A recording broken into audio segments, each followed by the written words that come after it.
جمادی الثانی کا مہینہ ہے اور اسی مہینے میں خلیفۃ الرسول امیر المومنین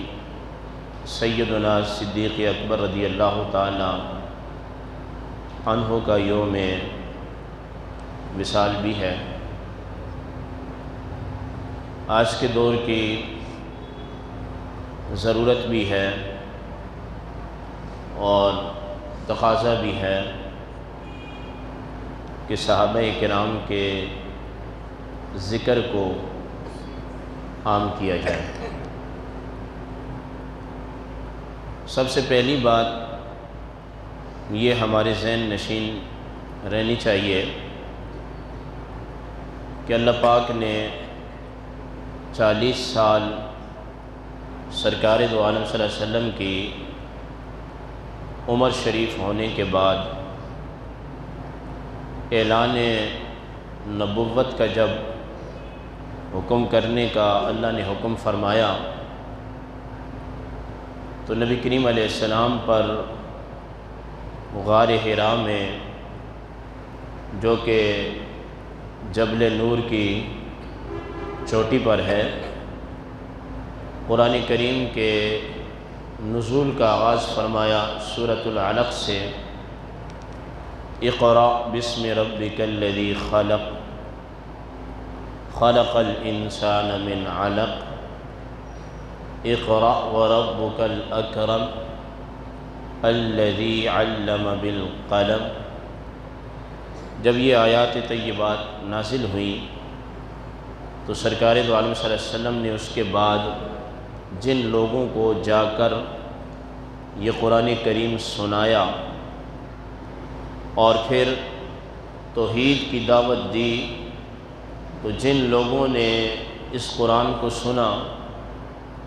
اور توحید کے پیغام کو سنا اور انہوں نے سننے کے بعد سرکار دو عالم صلی اللہ علیہ وسلم کی دعوت کو قبول کیا اور آپ کی صحبت کو اختیار کیا، تو اس صحبت میں آ جانے والے مرد کو صحابی اور اس صحبت کی برکات کو لینے والی عورت کو صحابیہ کہا جاتا ہے۔ تو یہ آسان سی بات ہے کہ ادھر قرآن نازل ہو رہا ہے سرکار کے سینے پر اور ادھر سرکار دو عالم صلی اللہ علیہ وسلم یہ قرآن پاک اپنے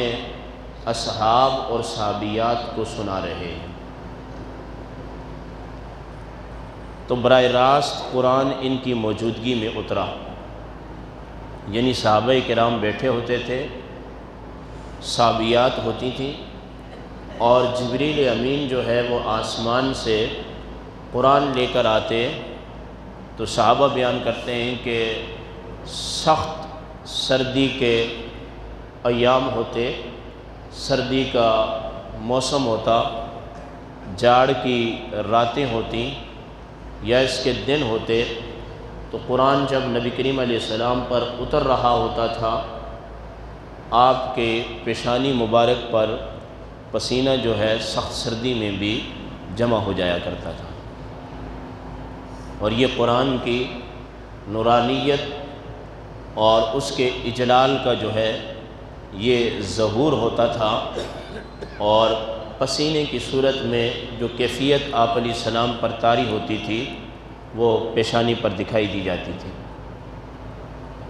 اور پھر صحابہ کرام سامنے بیٹھے ہوتے تھے، صحابہ کرام اس کو دیکھ رہے ہوتے تھے۔ تو گویا کہ صحابہ کرام وہ جماعت ہے کہ جنہوں نے سب سے پہلے براہ راست نبی کریم علیہ السلام کی زبان اقدس سے قرآن کریم کو سنا بھی اور قرآن کو آپ سے سمجھا بھی، اور آپ پر اور قرآن پر اور تمام ضروریات دینیہ پر اصحاب اور صحابیات ایمان لے کر آئے۔ یہ بہت بڑی بات ہے کہ جن کے سامنے دین آیا تو سب سے پہلے دین جو ہے وہ صحابہ کرام نے براہ راست نبی کریم علیہ السلام سے سنا۔ اب اس کو صحابی کہتے ہیں۔ تو صحابی جو ہے یہ عربی زبان کا لفظ ہے، اور عربی میں صاحب ساتھی کو کہتے ہیں، اور دوست کو کہتے ہیں، اور رفیق کو کہتے ہیں۔ اسی طرح قرآن کریم نے پڑوسی کے بیانے میں صاحب الجار کا لفظ استعمال کیا اور صاحب الجم کا لفظ استعمال کیا۔ تو یہ لفظ قرآن کریم میں کہیں نہ کہیں دوست کے، والے کے، ساتھی کے، اور جو کسی کی مجلس کو لازم پکڑے اس کے معنی میں استعمال ہوا۔ صحابی کی تعریف کیا ہے؟ ہر عالم دین نے اپنے مزاج کے مطابق صحابی کی تعریف کی ہے۔ ہر عالم دین سے مراد آج کے علماء نہیں، چونکہ سرکار دو عالم صلی اللہ علیہ وسلم کے زمانہ اقدس کے بعد ضرورت پڑی کہ ایسے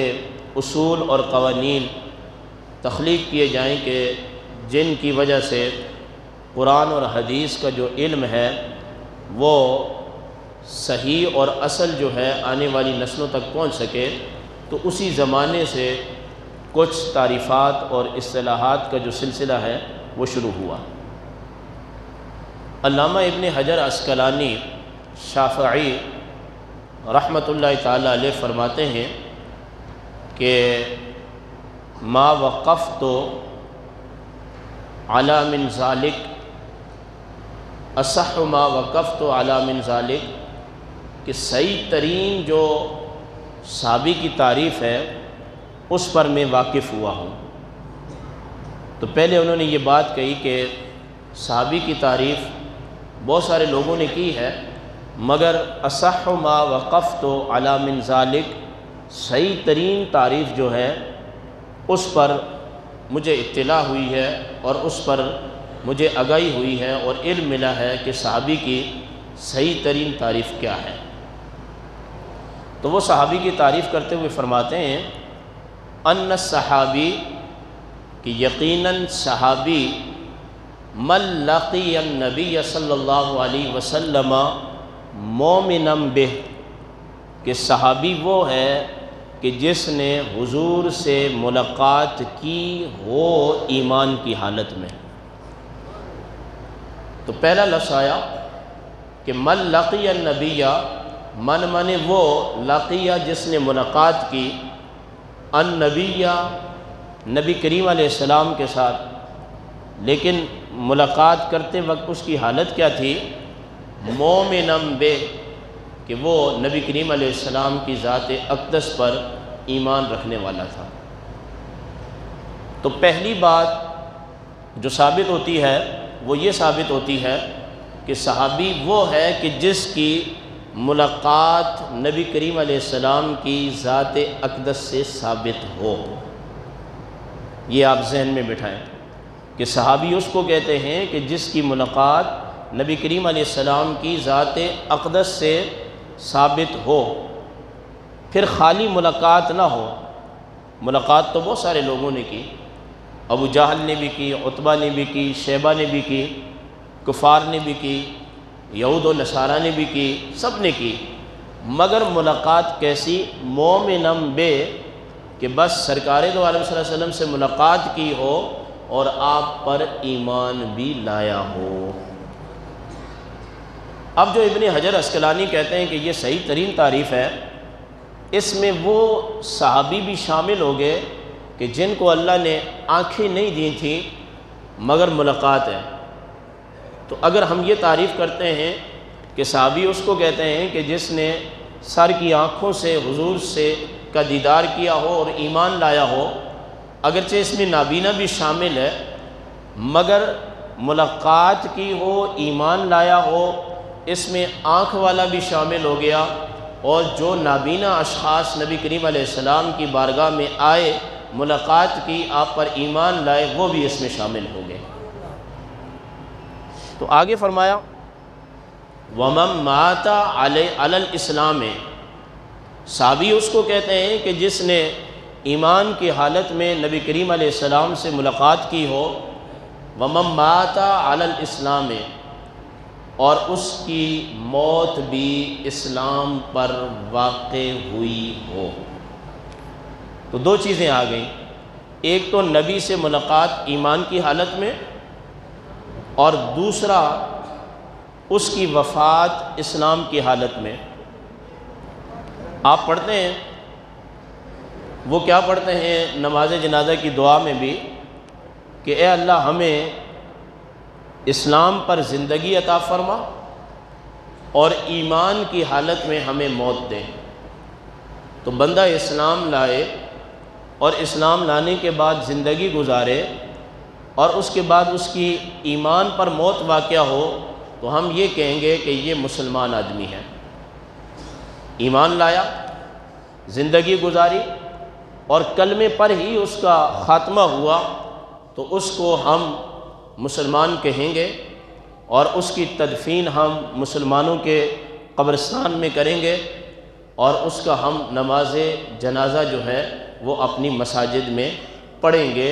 یہ ایک عام مسلمان کی تعریف ہے۔ مگر صحابی وہ ہے کہ جس نے حضور سے ملاقات بھی کی ہو، ایمان کی حالت میں کی ہو، اور پھر اسلام پر اس کا خاتمہ ہوا ہو، وہ مسلمان بھی ہے پکا، مومن بھی ہے پکا، وہ جنتی بھی ہے پکا، وہ دین کا پہلا سماعت کرنے والا بھی پکا، وہ پہلی جماعت ہے جس نے نمازیں پڑھی، وہ پہلی جماعت ہے جس نے روزے رکھے، وہ پہلی جماعت ہے جس نے حج کیا، وہ پہلی جماعت ہے جس نے زکوٰۃ دی، وہ پہلی جماعت ہے کہ جس نے آسمان سے جبریل امین کو اترتے ہوئے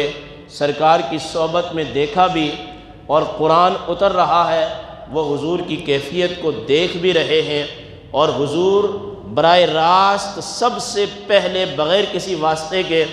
ادھر جبریل سینہ مصطفیٰ پہ قرآن پڑھ رہا ہے، اور ادھر میرے آقا وہی قرآن صحابہ کی جماعت کے سامنے رکھ رہے ہیں۔ یہ پہلے لوگ ہیں جن کی نمازیں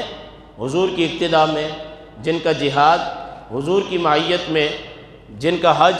حضور کی امامت میں، جن کی نمازیں حضور کی امامت میں۔ تو صحابی ہر اس شخص کو کہتے ہیں کہ جس نے ایمان کی حالت میں سرکار دو عالم صلی اللہ علیہ وسلم سے ملاقات کی ہو اور پھر اسلام پر اس کا خاتمہ ہوا ہو۔ اب اس کے بارے میں جو تحقیق ہے وہ یہ ہے کہ یہ جو صحبت ہے، ملاقات ہے، یہ ایک لمحے کی بھی اس کے لیے کافی ہے۔ یعنی ادھر کوئی صحابی آیا اور اس نے آ کے حضور علیہ السلام کے ہاتھوں میں ہاتھ دیے اور پھر ملاقات کی، صحبت کی، اختیار کی اور ایمان لے آیا، واپس اپنے وطن چلا گیا، آپ کے ساتھ ایک نماز بھی نہیں پڑھی، ایک غزوے میں بھی شریک نہیں ہوا، آپ کے ساتھ حج بھی نہیں کیا، آپ کی مجلس کو بھی اختیار نہیں کیا، صرف ملاقات کی، ایمان کی حالت میں دوبارہ صحبت نصیب نہیں ہوئی، اس کا ایمان پر خاتمہ ہو گیا۔ کل کائنات کے غوث اور کتب، قیامت تک آنے والے صالح مومن، مخلصین اور محسنین بھی مل جائیں، ان سب کو جمع کر کے ایک طرف رکھا جائے، اور جس نے ایمان کی حالت میں سرکار سے ملاقات کی ہو، ایک سیکنڈ کی ملاقات ہو، دوبارہ کبھی واپس نہ آیا ہو، ایمان پر خاتمہ ہوا ہو، اس کے مقام اور مرتبے کو کوئی بھی نہیں پہنچ سکتا۔ یہی وجہ ہے کہ حضرت اویس قرنی رحمۃ اللہ تعالیٰ علیہ کا ذکر خیر امت کے اندر کیا جاتا ہے، اور صحابہ کے بعد جتنے لوگ ہیں ان کا امام جو ہے اویس قرنی رحمۃ اللہ تعالیٰ علیہ کو قرار دیا جاتا ہے، مگر ان کو صحابی نہیں کہتے۔ وجہ اس کی کیا ہے کہ ان کی ملاقات نہیں حضور سے، اور پھر ملاقات کے بعد جو ایمان حضور کی ذات پر حضور کے سامنے ہے وہ کیفیت نہیں، مومن ہے مگر حضور سے ملاقات نہیں، اسلام پر وفات ہے مگر حضور سے ملاقات نہیں، نبی کریم علیہ السلام کا دیدار نہیں، تو ہم انہیں صحابی نہیں کہیں گے، بلکہ وہ تابعین کے جو ہیں وہ امام ہیں۔ مسلم شریف کے اندر یہ روایت موجود ہے، سرکار دو عالم صلی اللہ علیہ وسلم نے ارشاد فرمایا کہ من رآنی، وہ شخص جس نے مجھے دیکھ لیا، میرا دیدار کر لیا، میرے چہرے کو دیکھ لیا، میری صحبت اختیار کر لی، میری مجلس میں آ کے بیٹھ گیا، من رآنی لا تمسہ النار، جس نے چہرہ مصطفیٰ کو دیکھ لیا، سرکار فرماتے ہیں اس کو جہنم کی آگ بھی نہیں چھوئے گی۔ کیوں؟ کہ نبی کریم علیہ السلام کی جو مجلس ہے یہ بڑی بابرکت مجلس ہے۔ دنیا کی مجالس کو ایک طرف رکھیں، دنیا کے لوگوں کو ایک طرف رکھیں، میرے آقا کی مکہ اور مدینہ کی مجلس کو ایک طرف رکھیں، میرے آقا کی وہ مجلس جو بی بی پاک فاطمۃ الزہرا کے ساتھ ہے اس کو ایک طرف رکھیں، میرے آقا کی مجلس جو سیدنا صدیق اکبر کے ساتھ ہے وہ ایک طرف رکھیں۔ کل کائنات پڑھتی رہے، ذکر و اذکار کرے، دین کی باتیں کرے، مال دین پر لٹا دے، گردنیں کٹ جائیں، بچے کٹ جائیں، سب کچھ اسلام کے نام پر دے دے، مگر میرے آقا کے ساتھ ملاقات کوئی صحابی کرے اور ایمان لائے اور آپ کی مجلس کا فیضان اس کو مل جائے تو ہمارے بڑے بڑے اعمال ایک طرف، صحابی کا ایک مرتبہ پیار اور محبت کے ساتھ چہرہ مصطفیٰ کو دیکھنا اور ایمان لانا اور پھر ایمان کی حالت میں فوت ہو جانا، ان کے مقام اور مرتبے تک کوئی نہیں پہنچ سکتا۔ یہی وجہ ہے کہ ایک تعریف تو ابن حجر نے کی نا، کہ علامہ ابن حجر عسقلانی کہتے ہیں کہ صحابی اس کو کہتے ہیں ان صحابی من لقی النبی صلی اللہ علیہ وسلم مومنا بہ، کہ جس نے نبی سے ملاقات کی ہو اور ایمان کی حالت میں، ومات علی الاسلام، اسلام پر فوت ہوا ہو، تو اس کو جو ہے وہ صحابی کہتے ہیں۔ اب یہ ایک بہت بڑے عالم کی، محدث کی، فقیہ کی تعریف ہے، مگر ہم قرآن سے پوچھتے ہیں کہ اے قرآن تو بتا صحابی کی تعریف کیا ہے، اے قرآن تو بتا صحابہ کا مقام اور مرتبہ کیا ہے، اے قرآن تو بتا کہ اللہ اور اس کے رسول کا جو رویہ ہے وہ صحابہ کے بارے میں کیا ہے، فرمان کیا ہے، مزاج کیا ہے۔ سورۃ البینہ اٹھا کے آپ دیکھیں تو اللہ پاک نے بڑی حسین بات ارشاد فرمائی، رضی اللہ عنہم ورضوا عنہ۔ ابن حجر کی تعریف اپنی جگہ، علامہ عینی کی تعریف اپنی جگہ، علامہ تفتزانی کی تعریف اپنی جگہ،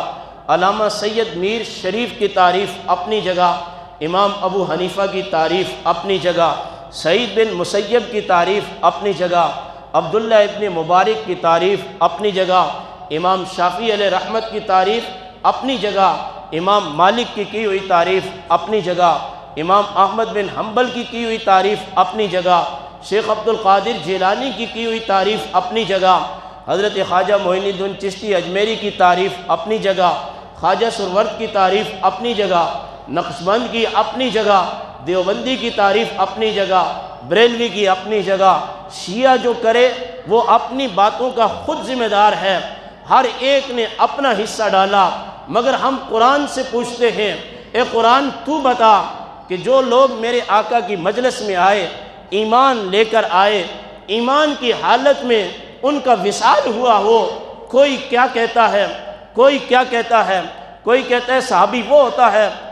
جو تمام غزوات میں شریک ہو، کوئی کہتا ہے صحابی وہ ہوتا ہے جس کو 2 سال مجلس رسول ملی ہو، کوئی کہتا ہے صحابی وہ ہوتا ہے جو 1 سیکنڈ کے لیے ملاقات کرے، کوئی کہتا ہے صحابی وہ ہوتا ہے اتنا خرچ کرے۔ اے قرآن تو بتا صحابی کیا ہے؟ فرمایا جو میرے آقا کی مجلس، میرے محبوب کی مجلس میں آ گیا، ملاقات کر لی، ایمان لے آیا اور اسلام پر اس کی وفات ہو گئی، تو قرآن صحابی کی تعریف کر رہا ہے، رضی اللہ عنہم ورضوا عنہ، خدا ان سے راضی ہو گیا اور وہ خدا سے راضی ہو گئے۔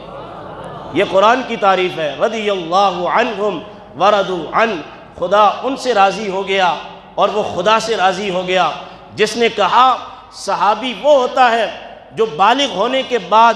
نبی سے ملاقات کرے، میں نے کہا تیری تعریف سے تو امام حسن بھی خارج ہو جاتے ہیں، میرے آقا کا وصال ہوا تو امام حسن بالغ نہیں تھے، تیری تعریف سے تو امام حسین بھی خارج ہو جاتے ہیں کہ امام حسین کی عمر بھی بلوغت کو نہیں پہنچی تھی۔ میں نے کہا تیری تعریف سے تو عبداللہ ابن زبیر بھی خارج ہو جاتے ہیں، میں نے کہا تیری تعریف سے جریر بن عبداللہ بھی خارج ہو جاتے ہیں، تو کہتا ہے 2 سال کی مجلس ہونی چاہیے، مگر قرآن یہ کہتا ہے 2 سال نہیں، 3 سال نہیں، 4 سال نہیں، 10 سال نہیں، 20 سال نہیں، بلکہ جو اول سے ساتھ رہا اس کو صدیق کہتے ہیں، جو اول سے ایمان لے کے آئی اس کو خدیجۃ الکبریٰ کہتے ہیں، جو اول سے ایمان لائے اسے مولا کائنات علی المرتضیٰ کہتے ہیں، جو پہلے دن سے ایمان لائے اسے زید بن حارثہ کہتے ہیں، جو ابتدا سے اسلام لائے اسے جناب عمر بن خطاب کہتے ہیں، اسے جناب عثمان بن عفان کہتے ہیں۔ ہر ایک کی تعریف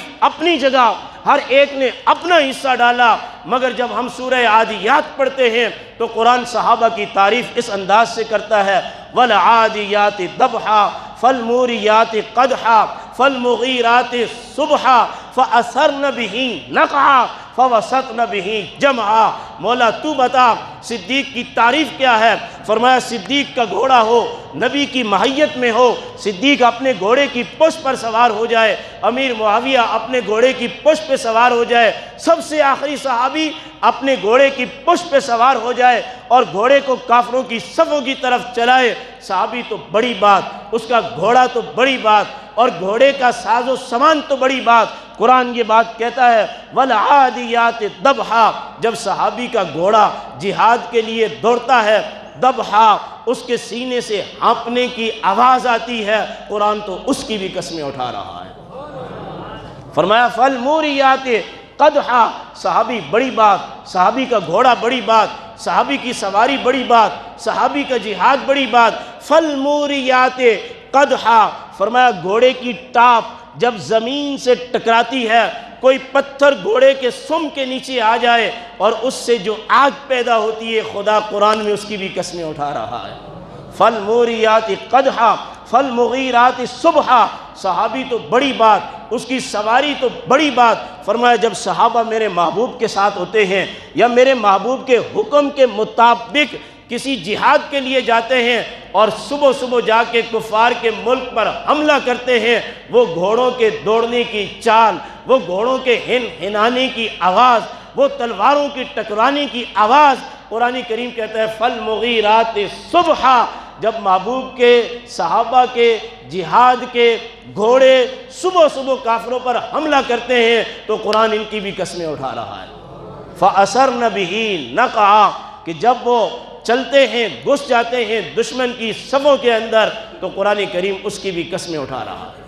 تو قرآن تو یہ کہتا ہے صحابی وہ ہوتا ہے جس سے اللہ راضی ہو گیا اور پھر اللہ ان سے راضی ہو گیا۔ اگر آپ اس تناظر میں دیکھیں، نماز بعد میں ہے، صدیق پہلے ہے، روزہ بعد میں آیا، صدیق پہلے آئے، حج بعد میں آیا، صدیق پہلے آئے، قرآن نازل ہوا، ادھر صدیق میرے آقا کے حلقے میں آگے۔ کوئی ایسا صحابی نہیں کہ قرآن کا نزول بعد میں ہو رہا ہے مگر وہ پہلے سے صحابی ہے۔ میرے آقا نے کہا اقرا بسم ربک الذی خلق، اے صدیق میں یہ قرآن لے کے آیا ہوں۔ عرض کی یا رسول اللہ آپ آج اعلان کر رہے ہیں، مگر جب میں شام کا سفر کرتا تھا سائبان ہوتا تھا آپ پر بادلوں کا، میں تو اس وقت سے انتظار کر رہا ہوں آپ نبی ہونے کا اعلان کریں اور میں آپ کے حلقے میں داخل ہو جاؤں۔ اسی لیے امام مجدد الفسانی کہتے ہیں اس کائنات کے اندر حضور جیسا کوئی پیر نہیں اور صدیق جیسا کوئی مرید نہیں۔ وآخر دعوانا الحمدللہ رب العالمین۔